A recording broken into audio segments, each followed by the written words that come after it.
The following are three true stories, documented in the book, Missing 411, and they are three of thousands that proved human teleportation. But before we get into that story, if you are a fan of shocking but true stories, you have come to the right channel because that's what we do. So if you find it interesting, sneak into like button's kitchen unit and remove all labels on the tin stuff. And please subscribe to our channel and turn on all notification bell so you don't miss any of our new upload. Let's get into today's story.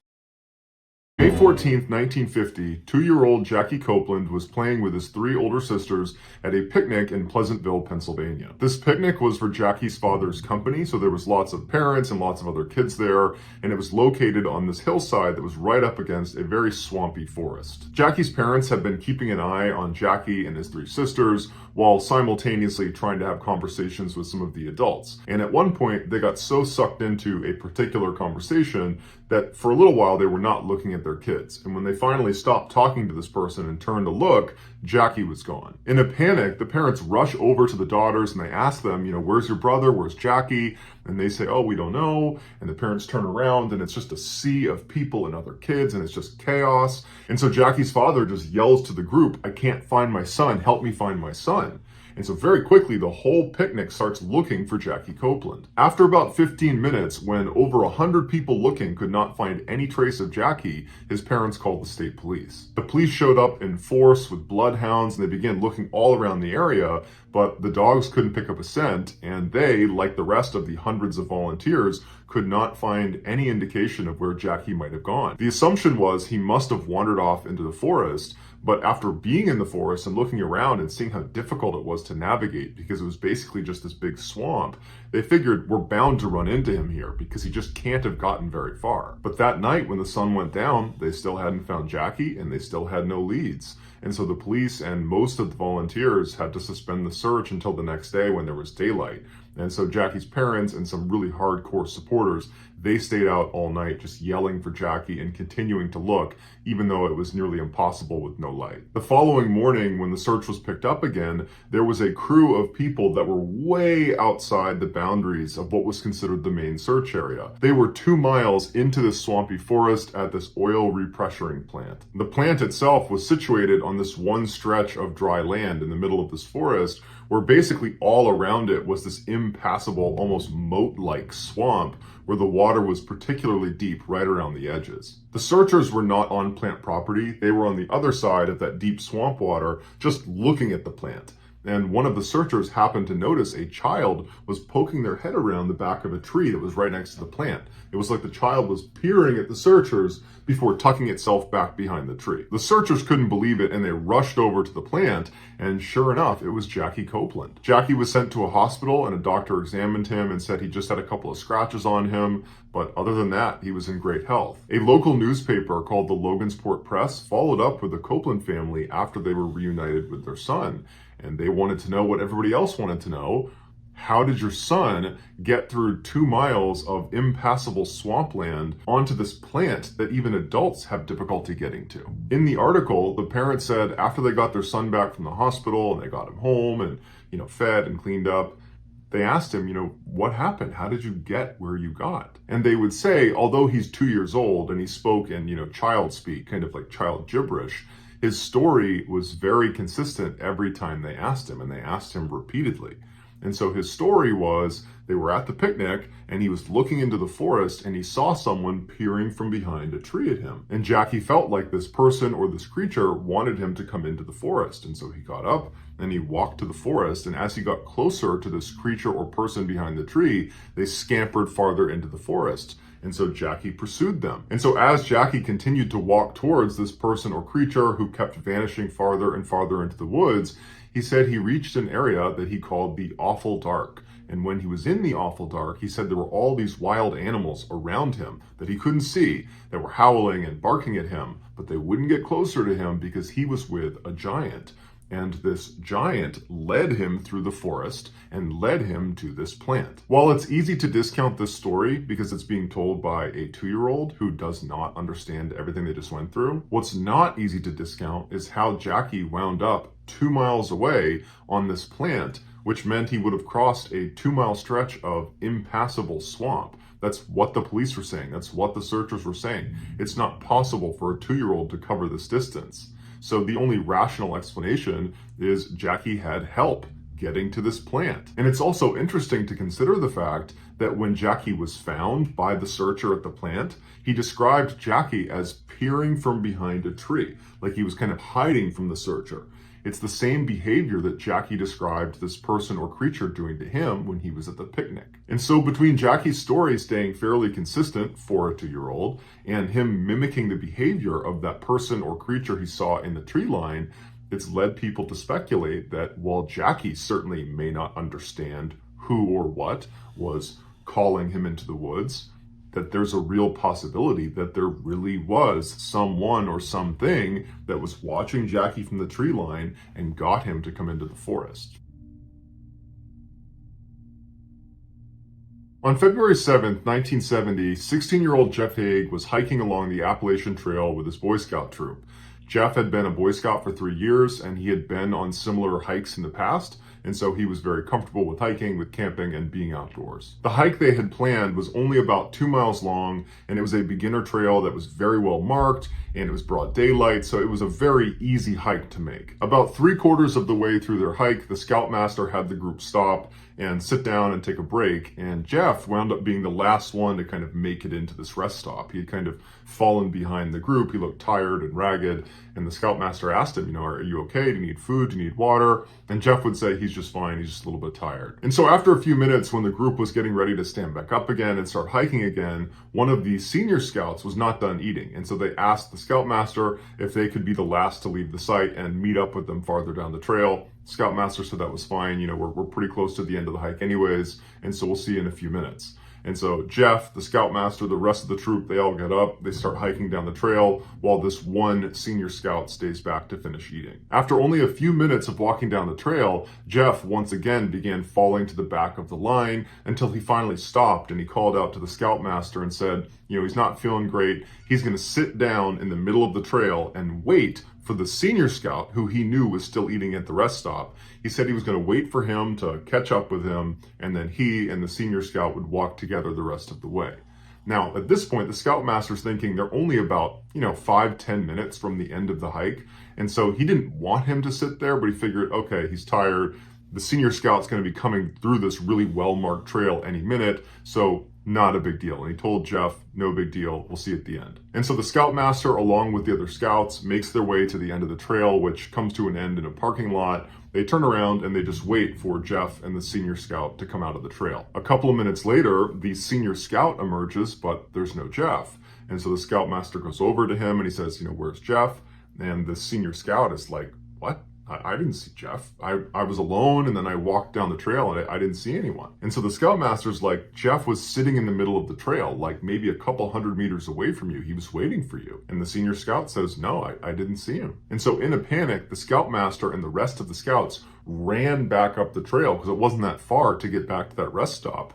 And they're looking for signs of Jeff the whole way, and there's none. At the rest stop, they turned around and were yelling for Jeff the whole way back down to the parking lot. And again, they didn't see him, so they hopped in the van they had left in this parking lot, and they drove to the park headquarters where they informed Park Services that they're missing one of their scouts. The Park Service immediately sent teams out to the area where Jeff had gotten lost, and they called the police, who sent out a whole nother crew of people to assist in the search. Considering how well marked the trail was, everybody was baffled that Jeff could get lost so quickly and so completely. Luckily, Jeff had a pack-on that contained warm clothes, a sleeping bag, food, water, and matches. And so they're looking around and there's snow on the ground and it's already starting to snow some more. And they're thinking, he does have basic survival skills and he's got some supplies. He should be able to survive on his own out here for a couple of days if we can't find him. Over the following week, despite hundreds of people out looking for Jeff in this area, they couldn't find him. And making matters worse is the temperature was plummeting every single day to the point where every night was well below freezing. On the 16th, almost exactly a week from when Jeff went missing, they made a big discovery. They found his pack sitting on a rock in the middle of this icy river, where the only way it could have been placed on this rock is if he was standing in the water, which would have been at least waist deep. And even more strangely is all the contents of the bag had been pulled out and placed neatly on the rock, as if someone was taking careful inventory of what was inside. And it didn't look like anything was missing. Although at the time there was no good theory as to why the pack was where it was and why it looked the way it did, what basically everyone could agree to at this point is now that Jeff does not have his supplies, he's almost certainly dead or going to die soon. And sure enough, 2 days later, Jeff's body was found approximately 1,000 meters upstream of where the pack had been found in the river. Jeff was found sitting up against a tree. His jacket was unzipped, his pants were unzipped and pulled down slightly. He did not have a hat on, he didn't have gloves on. He had removed his socks but put one of his boots back on. His body didn't have any scratches on it and he didn't have any broken bones. It was determined he died from exposure. So with Jeff's discovery, there were naturally a lot of questions. The first one being, why did Jeff wade into an icy river and place his pack on a rock and then take everything out and lay it out on this rock, only to then abandon his pack and walk 1,000 meters upstream and sit down at a tree and start taking his clothes off? And even if he had a good reason to leave his pack and go upstream to that tree, he would have known that if he doesn't go back down to get the contents from in that pack, he was going to die. His legs weren't broken, he could walk, but he didn't. He sat at the tree until he died. And regardless of the pack mystery, why did he leave the trail in the first place? The last thing he said to his scoutmaster was he was going to sit on the trail and wait for the senior scout to finish eating and come meet him. He was not indicating that he was going to go anywhere. He was actually saying, I'm going to be right here. So there's nothing about his behavior that indicated he wanted to voluntarily leave the trail. Yet, based on what they saw, it looks like as soon as his scoutmaster turned around and walked down the trail, Jeff must have hopped up and ran off the trail and jumped into the river and taken his pack off and ran up to the tree and taken some clothes off and sat down and slowly died. Now, of course, none of this makes any sense, unless you consider an alternative theory put forth by people involved in the search.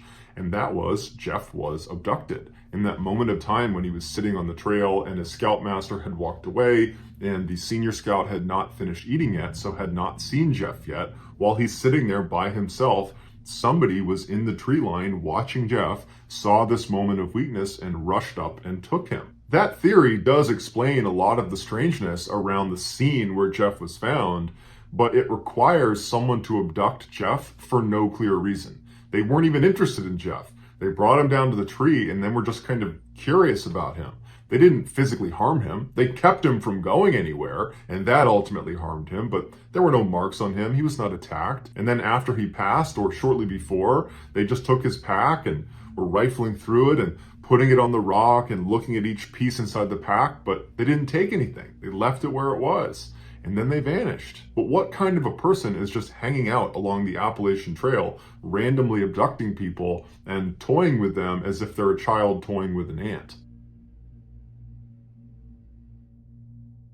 In 2006, 38-year-old Corey Kelly contacted his good friend Jim Naprud to see if he wanted to go grouse hunting with him. Grouse are a type of game bird. Jim agreed, and the pair decided to meet at the Red Lake State Wildlife Management Area in Foretown, Minnesota, which was not far from where either of them lived. So the two men, along with Jim's dog named Sammy, arrive at the campsite on October 16th. They get out, they start setting up the campsite, putting the tent up, getting all the food laid out, and that's when Jim realizes they did not bring gasoline. So he says to Corey he's going to go into town and get some gasoline. Corey said he would stay back and continue setting up the campsite, maybe go out and get some firewood, and he would look after Sammy while Jim was gone. When Jim pulled away from the campsite, he turned and saw Corey carrying a shotgun with Sammy by his side walking into the woods. And so Jim assumed he must be heading into the woods to go grouse hunting. An hour and a half later, when Jim came back to the campsite, Corey and Sammy were gone. Now, at first, Jim wasn't concerned at all. He figured Corey was still out grouse hunting and that he and Sammy would be back any minute.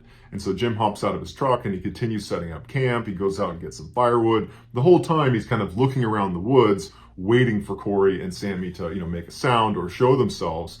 And they don't. And as the sun goes down, Jim's starting to feel a little bit more worried. And so he gets his phone out and he tries calling Corey, but the cell phone reception's so bad, he can't place a call. Jim knew Corey was extremely competent in the outdoors. He was an avid hunter, and he knew this area really, really well. However, he thought it is possible he could have gotten turned around while he was out grouse hunting, and so I should signal where the campsite is. And so for several hours, Jim honked his horn and flashed his truck's lights in hopes that Corey would see or hear him. Finally, after midnight, when Corey and Sammy had not returned, Jim decided, you know what, I'm psyching myself out. I'm sure they're fine. They'll be back in the morning. I don't know what happened, but I trust Corey can handle himself. So Jim falls asleep, and very early the next morning when he gets up, he's looking around hoping he's going to see Corey and Sammy. They're still not there, and so Jim begins to search the area himself. Jim walks 2 miles into this forest that's very thick, it's very swampy. He sees no sign of Corey or Sammy, and he's yelling for them. He's trying to call Corey on his phone, but there's no reception. And so he turned around and walked back to the campsite, now trying to dial 911, but even that wasn't going through. It was a total dead zone. And then luckily he saw some campers that were out near his campsite, and he asked them to try calling 911, and their call did go through. The police show up and they begin searching this forest, and they find almost right away that it's so difficult to walk in this forest because of how swampy and marshy it is that they have ATVs brought in just so they can do a basic search of the forest. And for 2 straight weeks, they looked everywhere in this forest for Corey and Sammy, and there was nothing, no sign of them. Then on October 25th, 9 miles away from where Jim and Corey's campsite was, 2 hunters found Sammy wandering around the forest. And she was hungry and dehydrated, but overall she was in good health. And so they tried to get her to track to wherever Corey was, but she wasn't doing it. At this point, the focus of the search was shifted to where Sammy was found, and they began searching that area, and 3 days later, they found Corey's cigarettes and his lighter. The following day, they found Corey's overalls, socks, and sweatshirts, now 14 miles from where Jim and Corey's campsite was. But even after finding all these things that belonged to Corey in a relatively small area, they looked and they couldn't find Corey. And then the weather started to get really bad, and it started to snow in the area, and they had to postpone the search. The search was started up again in mid-November, and they brought out all these scent-sniffing dogs, and they searched that area near where all his things were found for 13 more days. But again, they couldn't find anything. And then another wave of bad weather came in, and they had to postpone the search again, this time for the whole winter. They began looking for Corey for a 3rd time the following year on April 28th by flying a plane over the area where all of his clothes had been found, and they were able to spot Corey's body. He was laying right in the middle of the swamp, right in the middle of the tall grass. It was determined he died of hypothermia on the first night he went missing, which means he had to have run a mind-boggling 14 miles through this forest before winding up in the swamp. And if you remember, on the very first search for him, the police were unable to just walk around the forest because of how swampy and wet it was. They had to bring in ATVs just to look around. And so the idea that Corey was able to run 14 miles in this swampy forest seemed impossible. In fact, that's what searchers said. It was impossible. Unless you were being pursued. If you think your life is in danger, you will do things that you cannot do unless your life is in danger. Adrenaline makes it that way. Lending credit to the idea he might have been pursued by someone or something is where he was found. He was found in the middle of the swamp, in the tall grass. There was a hard, packed path about 15 feet away from where he was found that he could have very easily gotten to.